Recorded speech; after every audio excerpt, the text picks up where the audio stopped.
नमस्कार, आपका राज का यूनिवर्स ब्लॉग में बहुत बहुत स्वागत है। फिर से हम आप पहुंचे हैं आला उदल का जो किला है सालटग्राम में, वहां जा रहे हैं। तो वहां के जाने का, अगर आप यहां आ रहे हैं तो वहां की रास्ताएं आपको बता देते हैं। अगर आप ट्रेन से आते हैं तो ट्रेन आपको महोबा छोड़ेगी और महोबा से आपको इधर सुपा की तरफ आना होगा। और अगर आप पनवाड़ी और झांसी तरफ से आ रहे हैं तो आप इस तरफ से लाड़पुर से भी आ सकते हैं। तो हमारे साथ कुछ स्टूडेंट भी हैं जो जा रहे थे यहाँ कोचिंग लाड़पुर, और दादाजी हैं। दादाजी को तो आप अच्छे से जानते होंगे, दादाजी ने पहले भी आला उदल की हमें बहुत अच्छी स्टोरी बताई थी। तो आप पीछे कैमरे में व्यू देख रहे होंगे, चारों तरफ पूरा पहाड़ी इलाका है। वो जो राजा महाराजा रहते थे वो महल ऐसे ही जगह चुनते थे, क्योंकि बहुत सारे महलों का विजिट किया है हमने। तो महल हमेशा ऐसी सुरक्षित जगह देखते थे कि जो पहाड़ों के बीच में हाइट पर हो और कभी भी कोई दुश्मन चढ़ाई ना कर सके। तो ये ऐसे ही आला उदल हमारे वीर जो बुंदेलखंड की शान हैं।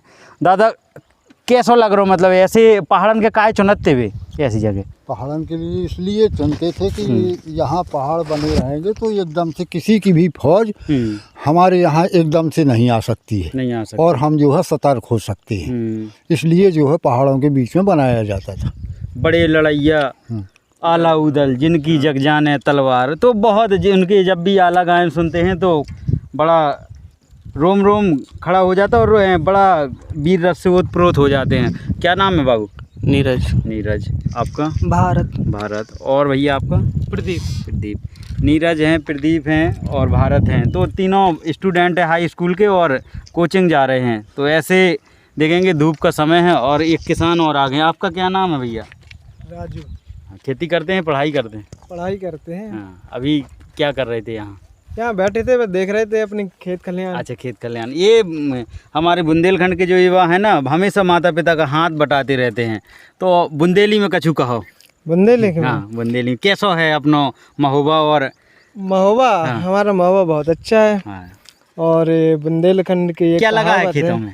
खेतों में मूंगफली है। लगी टाइम से हो गई थी बुवाई? हाँ, टाइम से हो गई थी। क्योंकि पानी इस बार ज्यादा बरसा ना, पानी गिरा है लगभग, और अभी बीच में थोड़ी पानी रुक गया जिसके कारण फसल थोड़ी सी तो यहाँ से कितनी दूरी होगी किले की? यहाँ से लगभग 1.5-2 किलोमीटर के समथिंग यहाँ से दूरी है। गए हैं आप? हाँ, मैं घूम आया हूँ वहाँ। बहुत बढ़िया। और कितने आते हैं, कोई देखने आते हैं? हाँ, बहुत लोग आते हैं। बहुत लोग आते रहते हैं। सर्दियों में यहाँ तक कि ज्यादा आते हैं। अच्छा, वो कोई स्थान है क्या? हाँ, ये स्थान है। हाँ। ये सिद्ध बाबा का मंदिर, सिद्ध बाबा जी का मंदिर है। और नीचे है यहाँ हनुमान जी विराजमान है।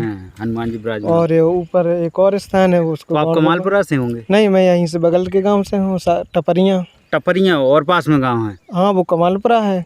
अच्छा, वो टपरियाँ जहाँ पे वो मिर्ची नहीं, वो अलग है। अच्छा, यहाँ है टपरियाँ गाँव। कितने लोग होंगे, कितने घर होंगे? यहाँ कम से कम 70-80 समथिंग बकरी हैं। हाँ, मतलब ये अपना पूरा? हाँ, 250-300 की बोटिंग है बस। बढ़िया। ये एक और हमें नया गाँव। और ये कि जो बुंदेलखंड की जो बात आपने कही है, तो बुंदेलखंड में एक कहावत है कि बुंदेलखंड की धरती में, वो ध्यान नहीं आ रहा थोड़ी सा, बुंदेलखंड की धरती की अजब निराली शान है। हाँ, बिल्कुल। चंबल बेतवा केन जिसकी करती गुणगान है। ऐसे बहुत सारे कवियों ने लिखा है। और हमारे दादा तो आला के, दादा को बताएंगे। दादा आला के पूरा जितनी भी 52 घर की लड़ाइयाँ हैं, दादा को पूरा एक एक करके, और बहुत शौकीन हैं। तो दादा को इसीलिए लेके आए हैं और दादा बताएंगे हमें। दादाजी कहाँ से हैं? दादाजी राठ से हैं। और उनका गांव है बिलरख। हिंदूपत विश्वकर्मा जी है दादा का नाम। और आप देखेंगे तो, अगर आप हमारी चैनल अभी भी सब्सक्राइब नहीं किए हैं तो चैनल कौन सी है आपकी? जनता का राज आप देखेंगे, और राज का यूनिवर्स ये ब्लॉग आ जाएगा। वो करने पड़े हैं। हाँ, बिल्कुल। जो है पहाड़ों के बीच में जो है उनकी बैठक बनी रहती थी, और वहाँ से आकर के वो वहीं रोका करती थी। और रुकते थे, वहीं शिकार खेलते थे। बढ़िया तालाब बना हुआ है। उसी तालाब में जो है नहा धो करके और अपना भोजन प्रसाद सब करती थी, और शयन भी करती थी। और यहीं जो है वो बरहमे शिकार खेला करती थी। और यहाँ से अगर कोई खबर मिल गई तो फौरन जो है बैंदोल पे सवार होकर के चल देती थी। बैंदोल उदल के घोड़े का नाम है जो दादा ने बताया। और बिल्कुल है। और मैं आपको बता दूंगा, आप अगर दिल्ली में हैं, मुंबई में हैं, आप किसी भी स्टेट में बाहर हैं, पढ़ाई कर रहे हैं, तो हम इसीलिए आपको ये ब्लॉग दिखा रहे हैं कि आप दिल्ली में रहकर, आप जहाँ भी जहाँ प्रदेश में हैं, वहाँ से रहकर अपनी मातृभूमि को देख सकें। और आपको अगर प्रदेश में अपनी मातृभूमि की याद आ रही हो तो हम दिखा रहे हैं आपको। हाँ, हाँ, बिल्कुल। बिल्कुल, क्योंकि आजकल अर्थ का समय है, लोग पैसा कमाने के लिए देश छोड़ देते हैं। हाँ। बुंदेलखंड में रोजगार की थोड़ी सी समस्या है, लोग बाहर रहते हैं, तो हम उनके लिए ये ब्लॉग लेके आए हैं और वो जाकर देखें कैसा वीर आलाउदल का किला है। आपका शुक्रिया, बहुत बहुत धन्यवाद। आलाउदल का जो किला है आज भी दिखाई दे रहा है और ईंटों गुम्मों से बना हुआ है, क्योंकि उसमें प्लस्तर वगैरह नहीं है और काफ़ी दिन हो गए हैं तो काई वगैरह लगी हुई है उसमें, लेकिन देखने में अच्छा लगता है। जो भी ये व्यक्ति यहाँ पर आएंगे वो देखेंगे तो वो भी कहेंगे कि हमारे वीरों ने कुछ यहाँ निशानियाँ छोड़ी हैं।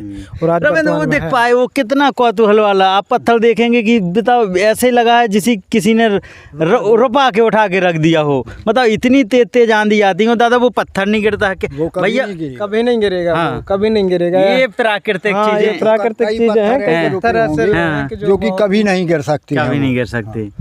एक से एक पत्थर देखें रविंद्र, इतने पास में वो पत्थर है, आप दिखाएं स्क्रीन पर, ऐसे लगा दादा कोई कारीगर रोपा नहीं सकता है। कोई नहीं। वही है कि इतना वह प्राकृतिक, ये प्रकृति का प्रभाव है। तभी से कितने वर्ष हो गए, तभी से इतनी तूफान आया, सब कुछ हाँ आया। बहुत कुछ आया, लेकिन इस पहाड़ों का तो कुछ बिगड़ा नहीं है। ठीक है, धन्यवाद। और हम आपको ले चलते हैं सालट का किला दिखाने के लिए जो वीर आलाउदल का है। शुक्रिया इस ब्लॉग के लिए, आपको देखने के लिए।